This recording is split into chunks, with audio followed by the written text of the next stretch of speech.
France এবং ক্রোয়েশিয়ার বিপক্ষে দুইটা প্রীতি ম্যাচের জন্য ব্রাজিল হতাশা আর চমক দিয়ে ২৬ সদস্যের স্কোয়াড ঘোষণা করেছে। মার্চের ২৭ এবং এপ্রিলের ১ তারিখে এই দুইটা ম্যাচের জন্য কোচ কার্লো আনচেলত্তি নেইমার জুনিয়রকে তিনি দলে রাখেন নাই। নেইমার জুনিয়র তার ক্লাব সান্তোসের হয়ে তিনি ধারাবাহিক পারফর্ম করে যাচ্ছেন, তারপরেও কার্লো আনচেলত্তি তিনি নেইমার জুনিয়রকে দলে রাখেন নাই। কারণ হচ্ছে নেইমার জুনিয়র এখনো ১০০% ফিট না। যে নেইমার জুনিয়র তার দলের জন্য তিনি সবসময় তার ডেডিকেশন দিয়ে থাকেন, তারপরেও কার্লো আনচেলত্তির মন তিনি গোলাতে পারতেছেন না। যদিও তিনি একজন ইউরোপিয়ান মাস্টার মাইন্ড, যে মাস্টার মাইন্ডকে তিনি এখনো গোলাতে পারতেছেন। যখন থেকে তিনি ব্রাজিল ন্যাশনাল টিমে হয়ে এসেছেন তারপর থেকে তিনি কোনো কলাফে নেইমার জুনিয়রকে তিনি রাখেন নাই। সেটাই কিন্তু এখনো প্রমাণ করে দিয়েছে যে আদৌ কি তিনি নেইমার জুনিয়রকে বিশ্বকাপের স্কোয়াডে রাখবেন, সেটা এখন কিন্তু দুয়াশার সৃষ্টি হয়ে গেছে। এখন আমরা দেখে আসি ব্রাজিল কোচ কার্লো আনচেলত্তি ২৬ সদস্যের স্কোয়াডে কাকে কাকে রেখেছে এবং এখানে কি চমক আছে সেই জিনিসকে নিয়ে আজকে আপনার সাথে কথা বলবো। প্রথমে আসি গোলকিপিং পজিশনে।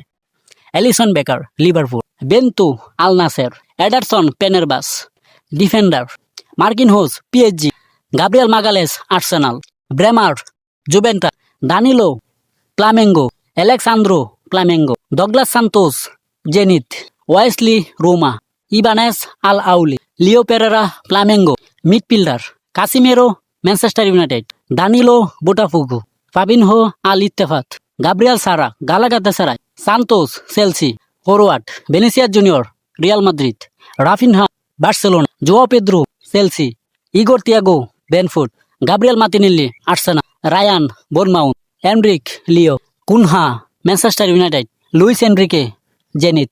এই হলো ব্রাজিলের ২৬ সদস্যের স্কোয়াড। ফ্রান্স এবং ক্রোয়েশিয়ার বিপক্ষে তারা মাঠে নামবে। এই টিমে কিছু লোয়ার্ড প্লেয়ার আছে, তার ভিতরে দানিলো, অ্যালেক্সান্দ্রো এবং ফাবিনহো। এই প্লেয়ারগুলিকে ব্রাজিলিয়ান ফ্যানরা তারা সহ্য করতে পারে না এবং এই স্কোয়াডে সব থেকে চমক দিয়ে রেখেছেন কার্লো আনচেলত্তি। তার ভিতরে রায়ান, ইগোর তিয়াগো এবং লিও পেরেরা, গাব্রিয়েল সারা, এই প্লেয়ারগুলিকে ব্রাজিলিয়ান ফ্যানরা এখন তাদেরকে ভালোবাসা শুরু করে দিয়েছেন এবং সামনে ব্রাজিলের অদূর ভবিষ্যতের জন্য এই প্লেয়ারগুলিকে ব্রাজিল ভালোভাবে কিন্তু পেট্রোনাইজ করতেছে। যেরকম কার্লো আনচেলত্তি এই প্লেয়ারগুলিকে নতুন করে ডেকেছেন এবং এই প্লেয়ার ব্রাজিলের হয়ে অনেক কিছু দিতে পারবে ভবিষ্যতে। আর ব্রাজিলের হয়ে নেইমার জুনিয়র আবারও তিনি ব্রাজিল স্কোয়াড থেকে বাদ পেরে গেছেন এবং বিশ্বকাপে তার থাকাটা এখন খুবই কঠিন হয়ে পড়তেছে। আপনার কি মনে হয় নেইমার জুনিয়র কি বিশ্বকাপে যেতে পারবে? আর ফ্রান্স এবং ক্রোয়েশিয়ার বিপক্ষে ব্রাজিল কিরকম করতে পারে? কমেন্ট সেকশনে জানাতে পারেন।